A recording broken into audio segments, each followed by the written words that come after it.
আমাকে ধরবে, তাও আবার তোমাদের মতন পুলিশ অফিসার? এটা কোনোদিনও সম্ভব না। এটা তোমাদের স্বপ্নই থেকে যাবে। এটা কোনোদিন সম্ভব নীলা? সামান্য একটা ব্যাংকের লেনদেনের মাধ্যমে পুরো ব্যাংকটা হ্যাক করে নেওয়ার কোনো সাধারণ মানুষের পক্ষে সম্ভব না। যাই বলিস, এই হ্যাকারটা কিন্তু অনেক ট্যালেন্টেড। মাত্র একটা লেনদেন করেছে, এর মধ্যে করে পুরো ব্যাংকটা হ্যাক করে নিয়েছে। এটা পরে আরো ইন্টারেস্টিং বিষয়টা হচ্ছে পুরো টাকাটা গিয়ে গরিব মানুষদের মধ্যে বিলিয়ে দিয়েছে। এর কারণ কি? সে এত কষ্ট করে ব্যাংকটা হ্যাক করলো আর পুরো টাকাটা দিয়ে দিল গরিব মানুষদের মধ্যে। ছেলেটা মনে হয় অন্য কোনো কারণে ব্যাংকটা হ্যাক করেছিল। ব্যাংকে মনে হয় কোনো মারাত্মক কাজ হচ্ছিল, সেজন্য কাজটা করেছে। ছেলেটাকে ভালো মনে হচ্ছে। দূর, কি বলিস? ব্যাংকের মালিকের অবস্থার কথা ভেবে দেখতে পারিস না? ব্যাংকের মালিক একদম রাস্তায় বসে গেছে। এখন পুলিশ তাকে খুঁজতেছে, সে লুকিয়ে বেড়াচ্ছে। এখন সে কিভাবে মানুষের সামনে যাবে? একজন মানুষের ক্ষতি করে কোনো দিন ভালো কাজ করা ঠিক না। আচ্ছা, এসব বিষয় নিয়ে আমাদের চিন্তা না করলেও চলবে। এখন ক্লাসের সময় হয়ে গেছে, চল ক্লাসে চলে যাই। প্রথম দিন এসেই যদি লেট করি তাহলে আমাদেরকে ভার্সিটি থেকে বের করে দেবে। হ্যাঁ, ঠিক বলেছিস, তাড়াতাড়ি চল, ক্লাসে যেতে হবে। তারা দুজন বসে বসে ঝালমুড়ি খাচ্ছিল। ভার্সিটির ক্যাম্পাসের পাশেই একটা লোক ঝালমুড়ি বিক্রি করেছিল। সেখান থেকে একটা কাগজে তাদেরকে ঝালমুড়ি দেওয়া হয়েছিল। সেই কাগজের মধ্যে একটা নিউজ এসেছে। সেই নিউজটা দেখে দুজনে পড়ছিল। তখন এই বিষয়টা দেখতে পায়। এরপর রিয়া এবং নীলা দুজনে ক্লাসে চলে যায়।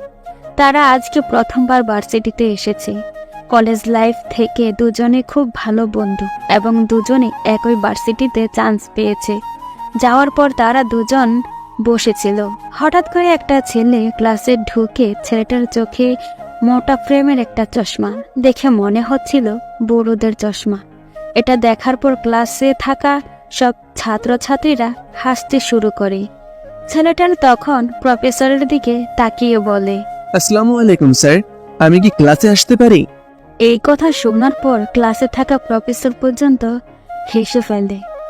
যেখানে একটা ইংরেজি বিভাগের ক্লাসে এসে একটা ছেলে এভাবে বলতে পারে তো বিশ্বাস করতে পারছিল না। তখন প্রফেসর মজা করে ছেলেটার দিকে তাকিয়ে বলেন, জি, আপনি আইতে পারেন। এই কথা শোনার পর কয়েকজন ছাত্র হেসে ফেলে। সবাই তার দিকে তাকিয়ে আছে। ছেলেটা তখন ভিতরে আসে। ভিতরে এসে যখন বসতে যাবে একটা ছেলের পাশে, তখন সেই ছেলেটা বলে ওঠে, এই, তুই আমাদের পাশ থেকে সরে যা। তোর মতো একটা গ্রামের ছেলে আমার পাশে বসবে? তুই আমাকে চিনিস? আমি রিয়াজ চৌধুরী। আমার বাবা এই এলাকার একজন বিশিষ্ট ব্যবসায়ী। ছেলেটা তখন কোনো কথা না বলে পিছনের দিকে যেতে থাকে। যার কাছেই যাচ্ছিল ছেলেটাকে অপমান করে পরের সিটে যাওয়ার জন্য বলছিল। এভাবে দেখতে দেখতে রিয়ার সিটের কাছে চলে আসে। রিয়া কোনো আপত্তি করে না। ছেলেটার তার পাশে বসে এরপর ক্লাস শুরু হয়। ছেলেটা খুব মনোযোগ দিয়ে ক্লাস করছিল। রিয়া বারবার তার দিকে তাকাচ্ছিল। আগ্রহ নিয়ে ছেলেটাকে জিজ্ঞাসা করে, তুমি কে? কোন এলাকা থেকে এসেছো? আর এইভাবে ভার্সিটিতে এসে কথা বলছো কেন? সবাই তোমাকে নিয়ে মজা করছে, সেটা কি তুমি বুঝতে পারছো না? ছেলেটা তখন রিয়ার দিকে তাকায়। কোনো কথা না বলে আবার চোখ ফিরিয়ে নিয়ে নিচের দিকে তাকিয়ে বলে, ওনারা কেন আমাকে নিয়ে মজা করছেন এটাই তো আমি বুঝতে পারছি না। আমি ওখানে পড়াশোনা করতে এসেছি, তারা ওখানে পড়াশোনা করতে এসেছে। তারা কেন আমাকে এভাবে অপমান করলো? সেটা তুমি বুঝতে পারছো না। তুমি এখানে কয়েকদিন থাকো, এরপর সবকিছু বুঝে যাবে। তোমার নাম কি? আমার নাম নেহাল। আমি গ্রাম থেকে এখানে পড়াশোনা করার জন্য এসেছি। আসলে গ্রামে কোনো ইউনিভার্সিটি নেই, সেই জন্য কলেজ এসেছি পড়াশোনা করার জন্য। ও, ভালো কথা। তাহলে তুমি গ্রাম থেকে এসেছো। এইচএসসি তে তুমি কি পেয়েছো? এই কথা শোনার পর ছেলেটা রিয়ার দিকে তাকিয়ে মুস্কি হেসে বলে, জি আলহামদুলিল্লাহ, আমি এইচএসসি তে A+ পেয়েছি এবং সেই কারণে এই ভার্সিটিতে চান্স পেয়েছি। আর এখন কোনো কথা বলবেন না, স্যার ক্লাস করাচ্ছেন, এর জন্য মনোযোগ দিয়ে ক্লাস করবেন। এই কথা বলার পর নেহাল খুব মনোযোগ দিয়ে ক্লাস করতে শুরু করে। প্রফেসর যে লেকচারগুলো দিচ্ছিল সে মাঝে মাঝে সেগুলো নোট করে রাখছিল। এটা দেখার পর রিয়ার অনেক আগ্রহ জাগে ছেলেটাকে নিয়ে জানার জন্য, কারণ কোনো সাধারণ ছেলে এরকম করবে না। যার পড়াশোনার প্রতি বিশেষ আগ্রহ রয়েছে সেই এই রকম করতে পারে। এরপর ক্লাস শেষ হয়, তারা সবাই একসাথে বের হয়। বাইরে ক্যাম্পাসে যাওয়ার পর ছেলেটার দিকে তাকিয়ে বলে, নেহাল, তুমি কালকে থেকে চশমাটা খুলে আসবে আর ভালো জামা কাপড় পরে আসবে। এইভাবে আসলে সবাই তোমাকে নিয়ে মজা করবে। তুমি কি বুঝতে পারছো না তোমার পোশাক আশাকের জন্য সবাই তোমাকে নিয়ে মজা করতেছে? তখন ছেলেটা এমনভাবে তাকিয়ে থাকে রিয়ার দিকে যেন মনে হয় অনেক বড় একটা অন্যায় কাজ করে ফেলেছে। তখন নেহাল রিয়ার দিকে তাকিয়ে বলে, আমি যেই পোশাকে এসেছি এটা আমাদের ঐতিহ্যবাহী পোশাক এবং এটা পরেই আমি আসব। আমি কোনো স্মার্ট ছেলেদের মতন পোশাক পরতে চাই না, কারণ আমি এখানে পড়াশোনা করতে এসেছি, স্টাইল দেখানোর জন্য নয়। আমি বুঝতে পারছি না তোমার ব্যাপারটা, কিন্তু এখানে পড়াশোনা করতে হলে তোমাকে স্মার্ট হতে হবে, কারণ এখানে সবাই তোমাকে অপমান করবে। এই অপমান তুমি সহ্য করতে পারবে না। তাই তোমাকে বলছি, যদি এই অপমান থেকে বাঁচতে চাও তাহলে ভালো পোশাক পরে কালকে থেকেই ভার্সিটিতে আসবে, চশমাটা সরিয়ে ফেলবে। আমি কিছুই করতে পারবো না। আমি যেই পোশাক পরে এসেছি এই পোশাক পরেই আসবো। আমার কাছে এত টাকা পয়সা নেই যে আমি ভালো পোশাক কিনবো। আর ওনারা আমাকে বারবার অপমান করেন, এতে আমার কিছুই মনে করার নেই, কারণ তারা স্মার্ট লোক, তারা আমাকে অপমান করতেই পারেন। রিয়া ছেলেটার দিকে তাকিয়ে থাকে। ছেলেটার এরকম সহজ সরল ব্যবহার দেখে মুচকি হেসে নীলাকে নিয়ে ভার্সিটি থেকে চলে যায়। এরপর দুজন গাড়ি বের করে বাসায় ফিরে যায়। যখন গাড়িতে করে বাসায় ফিরছিল তখন নীলা বলে, ছেলেটা কিন্তু দেখতে অনেক বেশি সুন্দর, কিন্তু এরকম পোশাকের কারণে তাকে এরকম বাজে দেখাচ্ছিল। যদি স্মার্ট পোশাক পরতো তাহলে ছেলেটাকে অনেক সুন্দর দেখাতো। হ্যাঁ, সেটাই আমি ওকে বোঝানোর চেষ্টা করছিলাম, কিন্তু ছেলেটা অনেক সহজ সরল এবং ভালো, সেটা আমি বুঝতে পেরেছি। এরকম পোশাক আশাক পরে সে প্রতিদিন ভার্সিটিতেই আসবে। এরপর তারা দুজন বাসায় ফিরে ওদিকে নেহাল তার একটা ছোট্ট রুমে চলে যায়, যেখানে সে থাকার ব্যবস্থা করেছে। অন্যদিকে রিয়াদ নিজের বাসায় চলে যায় একটু বসে তার বন্ধু বান্ধবদের সাথে আড্ডা দেওয়ার জন্য। যখন একটা ক্লাবে যায় তখন তারা সবাই মিলে মদ আর আড্ডাতে ব্যস্ত হয়ে যায়। তখন হঠাৎ করে একটা ছেলে তাদের সামনে আসে। মুখের মধ্যে কালো মাস্ক দেখে মনে হচ্ছিল অনেক ভয়ঙ্কর। ছেলেটা তখন তাদের কাছে এসে মারতে শুরু করে। তারা কিছুই বুঝতে পারছিল না। তখন রিয়াদ ছেলেটার দিকে তাকিয়ে বলে, ওই তোর কত বড় সাহস, তুই আমার গায়ে হাত তুলিস? আমার আব্বু যদি এই বিষয়টা জানতে পারে তাহলে তোকে শেষ করে দেবে। তুই কেন আমাকে মেরেছিস? আমার সাথে তোর কিসের এত শত্রুতা? ছেলেটা কিছু না বলে তাদেরকে মারতে শুরু করে। কিছুক্ষণ মারার পর তাদেরকে একদম মাটিতে শুইয়ে দিয়ে তাদের উপর একটা কাগজ ছুঁড়ে দিয়ে সেখান থেকে চলে যায়। আর রিয়াদ তখন কাগজটা হাতে নিয়ে পড়তে শুরু করে। সেই কাগজে লেখা ছিল, ভার্সিটি একটা শিক্ষা অঙ্গন, এটা পবিত্র একটা জায়গা। এই জায়গায় এমন বড় লোকের স্বভাব দেখালে হয় না। সবাই এখানে শিক্ষা অর্জনের জন্য আসে, সেই জন্য শিক্ষা অর্জনের পথে মনোযোগ দাও। যদি আরেকদিন ভার্সিটির কারোর সামনে এরকম খারাপ ব্যবহার করো তাহলে কিন্তু একদম শেষ করে দেব। রিয়াদ এই কথাটা পড়ার পর মাথা কাজ করা বন্ধ করে দেয়। তার মানে কি ওই ছেলেটা এরকম কাজ করেছে, কিন্তু এটা কিভাবে সম্ভব? তখন সে তার বন্ধু আবিরের দিকে তাকিয়ে বলে, আবির, এটা কি কোনোদিন হতে পারে? ওই ছেলেটা কি এরকম কোনো কাজ করতে পারে? আমার তো এই ছেলেকে দেখে এরকম ভয়ঙ্কর মনে হলো না। ওই ছেলেটা এরকম কাজ কোনোদিন করতেই পারে না। তার মানে অন্য কেউ আমাদেরকে মেরেছে। কে আমাদেরকে মারলো? হ্যাঁ দোস্ত, তুই ঠিক কথা বলছিস। এই ছেলেটা কোনোদিনও এই কাজ করতে পারে না, কিন্তু আমার মনে হচ্ছে আমাদের ক্লাসে এমন কেউ ছিল যে এইসব কিছু দেখেছে এবং সে এই কাজ করেছে। কিন্তু কার এত বড় সাহস আমাদের গায়ে হাত দেয়? ওকে আমি শেষ করে দেব। যে করেই হোক ওই ছেলেটাকে খুঁজে বের করতে হবে যে আমাকে মেরেছে। না হলে আজকে ভার্সিটিতে ভয়ে ভয়ে থাকতে হবে। তাই আগে ওই ছেলেটাকে খুঁজে বের করতে হবে। কিন্তু ছেলেটাকে কিভাবে খুঁজে বের করব? ছেলেটা এভাবে এসে আমাদেরকে মেরে দিয়ে চলে গেল, আমরা কিছু করতে পারলাম না। আমরা দুজন লোক ছিলাম, কিন্তু তাকে কিছুই করতে পারলাম না। সে আমাদের সবাইকে মেরে চলে গেল। আমি ওই ছেলেটাকে যে করেই হোক খুঁজে বের করব। ওই ছেলেটা আমাকে মেরেছে, এই রিয়াদ চৌধুরীকে মেরেছে। ওকে আমি কিছুতেই ছাড়বো না। তারা দুজন তখন সেখান থেকে বেরিয়ে আসে, নিজেদের বাসায় চলে যায়। ওদিকে নেহাল নিজের রুমে বসে পড়াশোনা করছিল। পরের দিন যখন সে ভার্সিটিতে যায়, তখন অন্যদিকে বিশাল একটা আলোড়ন সৃষ্টি হয়েছে, কারণ বিখ্যাত একটা ব্যাংকে আবারও হ্যাক হয়েছে, যেখানে ব্যাংক থেকে প্রায় 50 কোটি টাকা গায়েব হয়ে গেছে। কেউ এই হ্যাকারের ব্যাপারে কিছুই জানে না।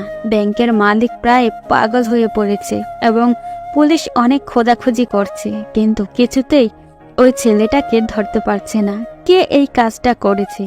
পুলিশ কমিশনার তখন সকল পুলিশকে অফিসারকে এক জায়গায় ডেকে নিয়ে আসেন এবং তাদেরকে বোঝাতে শুরু করেন যে করেই হোক ওই ছেলেটাকে ধরতে হবে।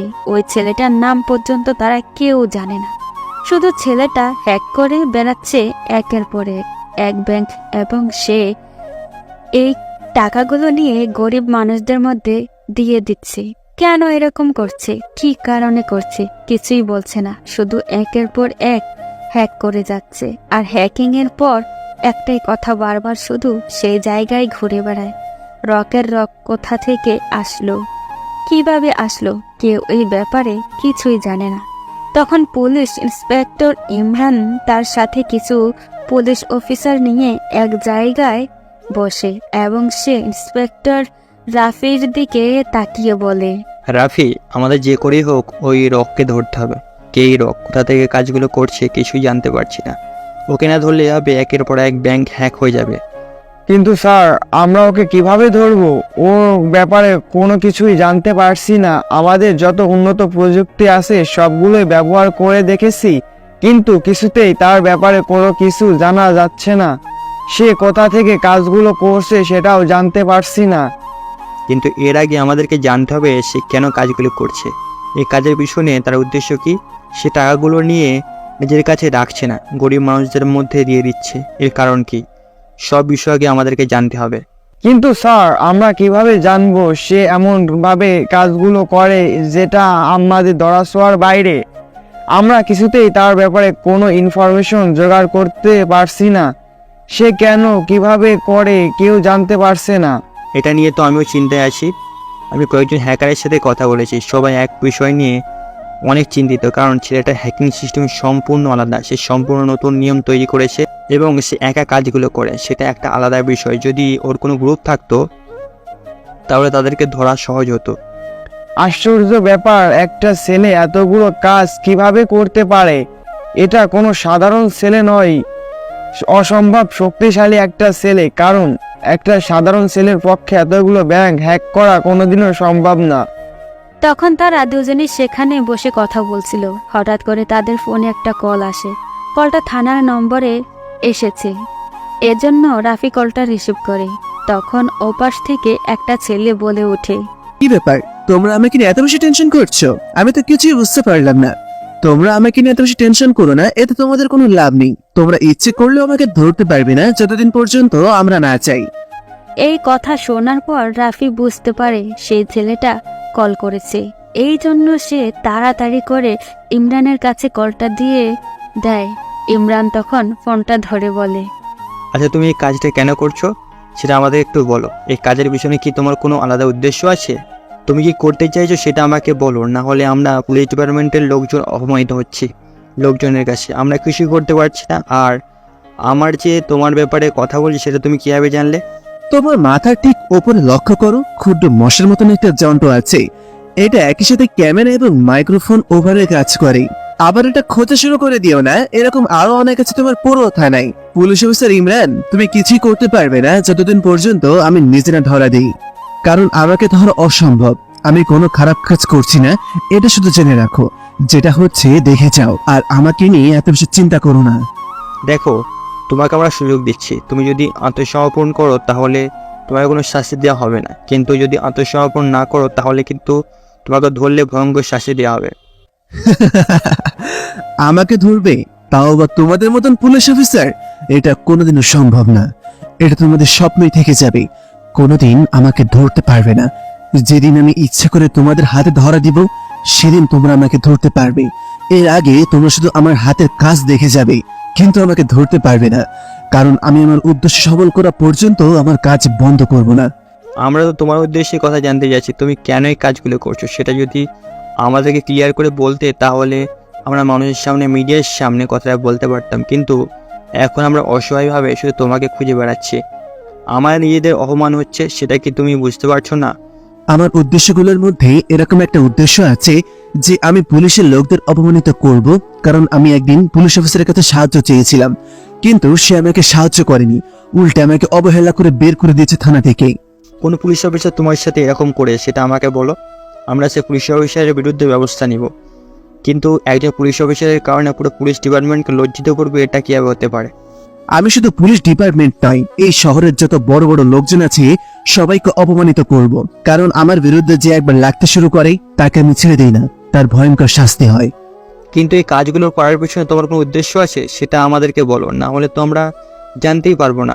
আমরা বারবার অপমানিত হব, আমাদের উপর চাপ সৃষ্টি করা হচ্ছে তোমাকে ধরার জন্য, কিন্তু আমরা তোমাকে ধরতেই পারছি না। আমি এই ব্যাপারে কোনো কথা বলতে চাই না ইমরান, যখন সময় আসবে তখন তুমি সব জেনে যাবে। এই পর্যন্ত তুমি থাকো আর সামনে এগিয়ে যাওয়ার চেষ্টা করবে না, কারণ সামনে এগোলে তোমাকে মৃত্যুর মুখে ঢলে পড়তে হবে। বলেই ছেলেটা ফোন রেখে দেয়। ইমরান কি করবে কিছুই বুঝতে পারছে না। এখন যে করেই হোক ছেলেটাকে ধরতে হবে, কিন্তু সে কিভাবে ধরবে? তখন সে রাফির দিকে তাকায়। রাফি তখন বলে, স্যার, আমাদের মনে হয় এখন থেমে যাওয়া দরকার, কারণ ছেলেটা তার উদ্দেশ্য সফল না করা পর্যন্ত থামবে না। তাকে আমরা থামাতে পারবো না, তাই আমরা এমনি তার পেছনে ঘুরে নিজের সময় এবং জীবন নষ্ট করার কোনো মানেই হয় না। তুমি কি পাগল হয়ে গেছো রাফি? আমরা থেমে যাবো এর মানে কি?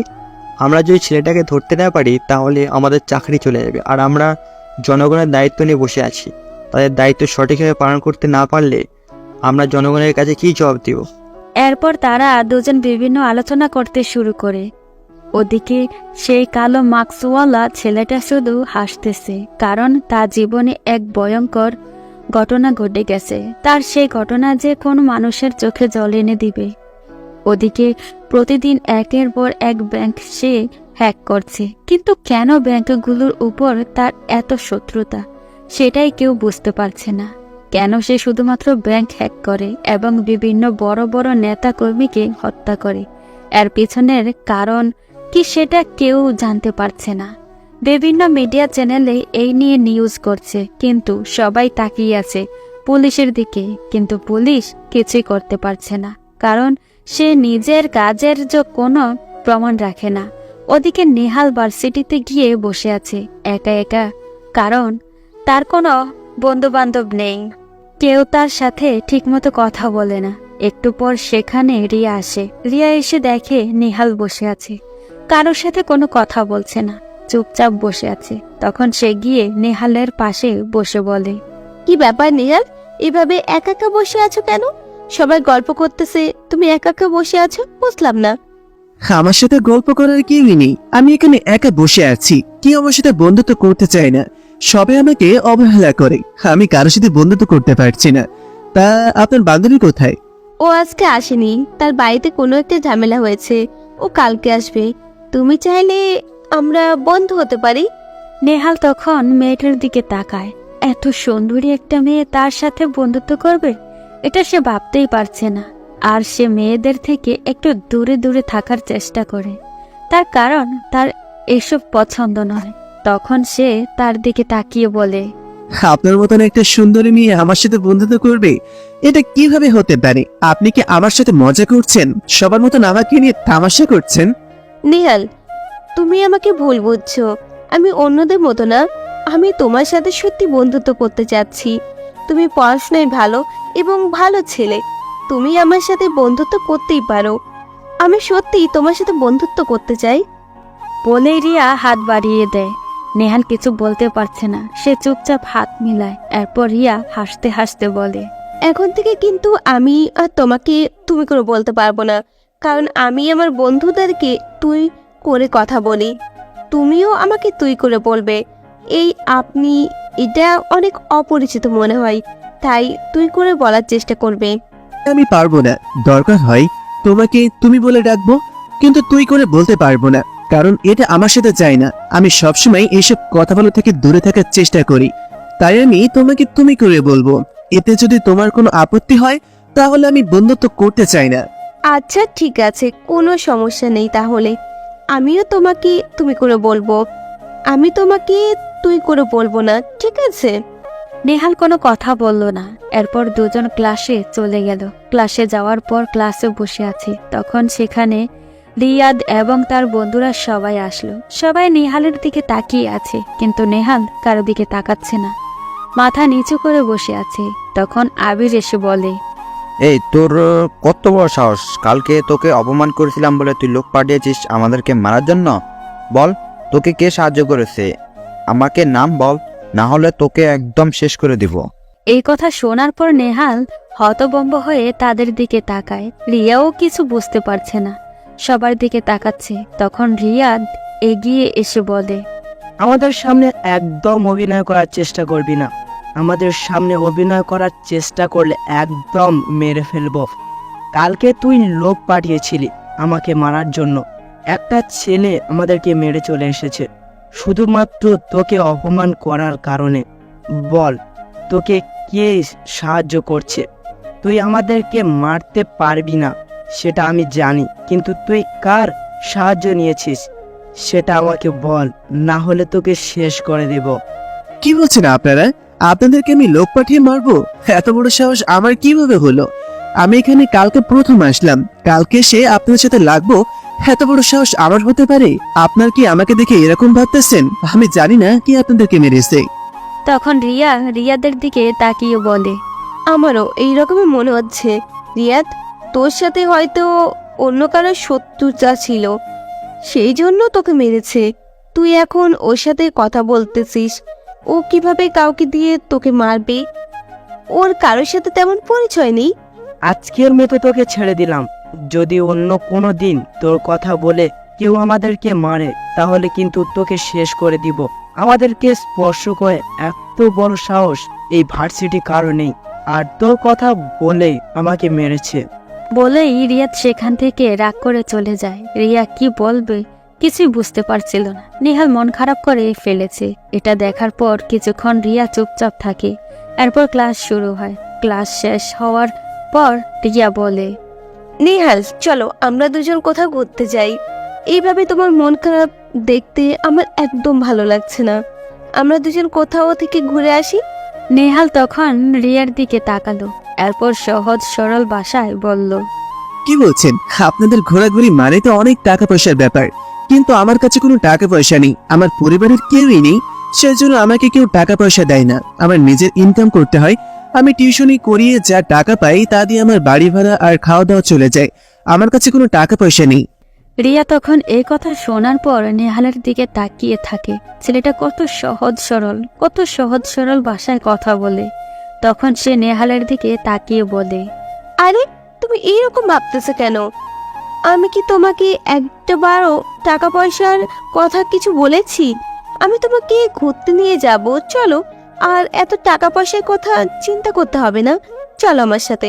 বলেই রিয়া আমাকে টানতে টানতে নিয়ে গেল। আমি শুধু তার দিকে তাকিয়ে আছি। সে আমার হাত ধরে আছে। আমার শরীরে একটা বৈদ্যুতিক শক লাগছে। আমি বুঝতে পারছি না কেন এরকম হচ্ছে। আমি শুধু তার দিকে অবাক দৃষ্টিতে তাকিয়ে আছি। সে আমাকে নিয়ে একটা পার্কে চলে গেল। চারপাশটা নির্চুপ নির্জন, কাপড়টা হাত ধরে ঘোরাঘুরি করছে।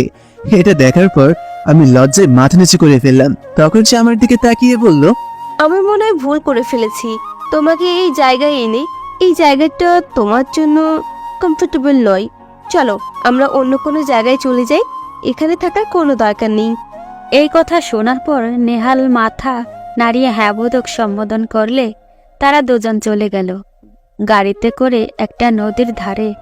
সেখানে গিয়ে দুজন বসে রইল। তারপর রিয়া বলল, দেখো নেহাল, পরিবেশটা কত সুন্দর। চারপাশে কোনো মানুষের আনাগোনা নেই। পরিবেশটা কত নিশ্চুপ, কত প্রবাহমান। নেহাল তখন কোনো কথা বলছে না, শুধু নদীর দিকে তাকিয়ে আছে। সে হয়তো উপভোগ করার চেষ্টা করছে বিষয়টা। পাশে যে একটা সুন্দরী মেয়ে বসে আছে তার দিকে তাকিয়ে কথা বলতেছে, এটা তার খেয়ালই নেই। তখন সে হঠাৎ করে বলে ওঠে, এই শহরের যানজটের মধ্যে এই জায়গাটা কিভাবে এত নিশ্চুপ হলো? শহরে আসার পর থেকে দেখতেছি চারিদিকে শুধু অহংকার আর মারামারির খেলা। এখানে কিভাবে মানুষ বাস করে? ঠিক বলেছ, এই পরিবেশটা সত্যি খুব মারাত্মক। এর চারপাশ এত মানুষ, এত চাকজমট, সবকিছু কেমন জানি দম বন্ধ করে দেয়। মানুষ কিভাবে এই জায়গায় বাঁচতে পারে? আমি তো একদম দম বন্ধ হয়ে মরে যাব এমন অবস্থা। আমি এখানে আসতে চাইছিলাম না। আমার বাবা মা আমাকে নিয়ে অনেক বড় স্বপ্ন দেখেছিলেন। আমি একদিন বড় একজন চাকরিজীবী হব, আমার একটা সরকারি চাকরি হবে, আমার বাবা মায়ের দুঃখ ভুলিয়ে দিব।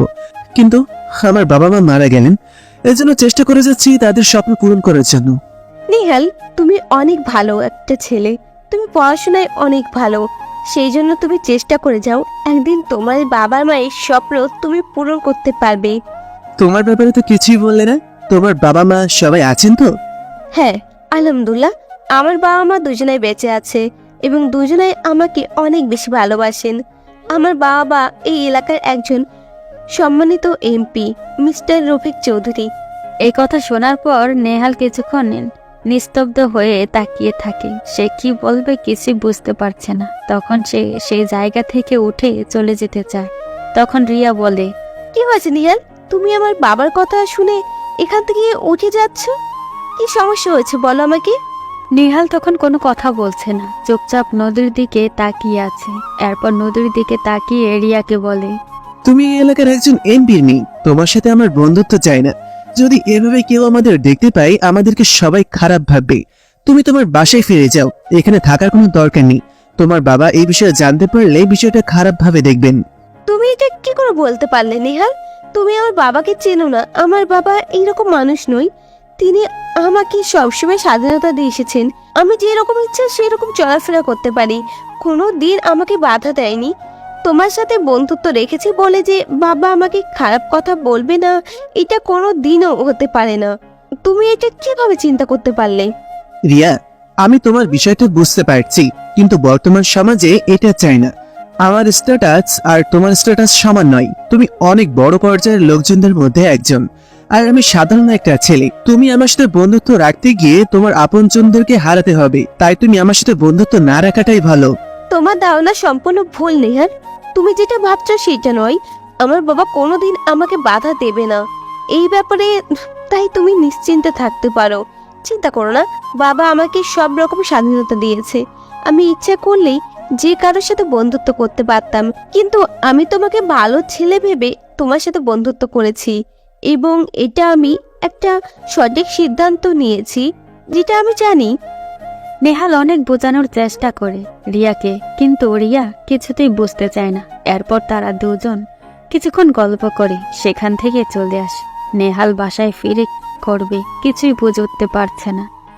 এমপির মেয়ের সাথে সে কোনোদিন বন্ধুত্ব করতে পারবে না, কারণ এটা তাদের জীবনের জন্য একটা গুরুত্বপূর্ণ ভূমিকা পালন করবে। পরে এই সমস্যা তারা কোনোদিন সমাধান করতে পারবে না। ওদিকে রিয়া বাসায় গিয়ে চিন্তা করতে থাকে নিহালের কথা। ছেলেটা কত সহজ সরল, কত ভদ্র ভাষার কথা বলে। এই ছেলেটার মতো ছেলে হয় না। ওইদিকে সেই কালো মাস্কওয়ালা হ্যাকার রক বসে বসে হাসতেছিল, কারণ এখন থেকে সে আর কারো সামনে লুকিয়ে কোনো কাজ করবে না। এখন থেকে সে যা করবে সেটা জানিয়ে করবে।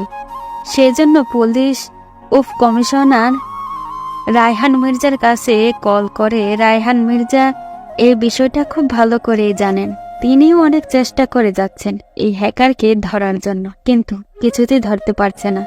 হঠাৎ করে তিনি একটা অপরিচিত নাম্বার থেকে ফোন রিসিভ করেন। তখন সেই ছেলেটা বলে, হ্যালো মিস্টার, কেমন আছেন?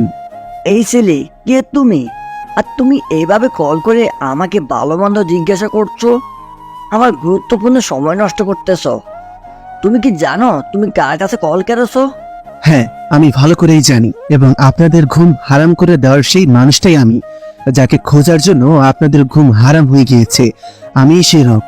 এই কথাটা শোনার পর রায়হান মির্জা তাড়াতাড়ি করে তার পাশে থাকা তার অ্যাসিস্ট্যান্টকে বলে কল কোথা থেকে এসেছে সেটা লোকেশন ট্র্যাক করার জন্য।